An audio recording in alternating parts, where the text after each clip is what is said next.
I guess this is the picture of Rosas warming up or whatnot prior to the fight. Clearly, the dude's not feeling good. So you're going to be hearing all of these voices from outside critics talking about you're not the real deal, when really he's shown us that he is nothing but the real deal thus far in his short career. Now we get a little bit of insight. They say Raul Rosas Jr.'s father and coach, Raul Sr., he shed some light. So to all the people asking what happened to Raul, he was feeling lightheaded, dizziness, and had low energy. He still was ready, had his gear on, and didn't want to pull out of the fight. He was still going to go out there and fight, but we as a team didn't let him go out there. His health comes first, and if he's not 100%, it's not worth going out there. Right now, he's getting checked by the doctors. Thank you all for your support to Raul. He will be back. And then we finalize this, AJ, with Dana White announcing, hey, guess what? You're fighting next week, buddy. So another weight cut. Get up, do it, and who's to say? My whole thing is Ricky Turcios, I hope he got some form of compensation, because this is a Stephen Wonderboy Thompson situation on our hand. All right, question time, AJ. Now, we get an explanation. It's a pretty clear explanation. Team says, yeah, you're not medically fit to perform. We're going to save you from yourself, and we're not going to let you compete. I think that's very responsible, especially since this dude's 19 years old. Come on, bro. You got a long career ahead of you.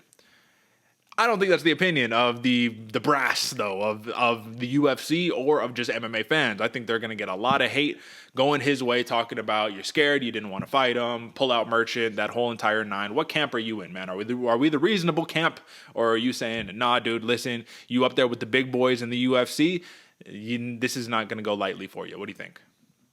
At this stage of the career, Derek, of Raul Rosas Jr., I think they made a very smart call. Keep the hype train going. Yeah, you had a bad bout, blame it on some illness, whatever the case is, because Ricky Turcios was a hell of an opponent that he might be able to, or Ricky might be able to get one on him. So I do think there's the insufficientness or insecurities of the MMA crowd that's going to be talking shit, that's going to be having there. But I think, especially like you said, 19 years old, still the ability to be on a run and still have that star power. You don't want to send him out there less than and have something bad happen, or have him just get demolished and then all the hype's gone. Now your paychecks are gone.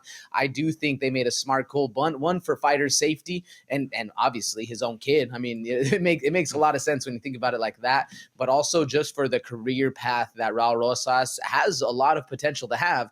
I think it was a smart call. Yeah, and I think that if you really want to take everything into consideration right here, man, you do hear about this sometimes. You go to a different country, and I know this dude's like, he's been in Mexico, so it's not like this is some foreign land to him, but you go to a different country, you might be drinking the water that's a little different or eating food that's a little bit different, and you might get sick. He's the only fighter that it happened to on the card, so that's where the suspicion comes in. But again, I agree with you. This was the correct play.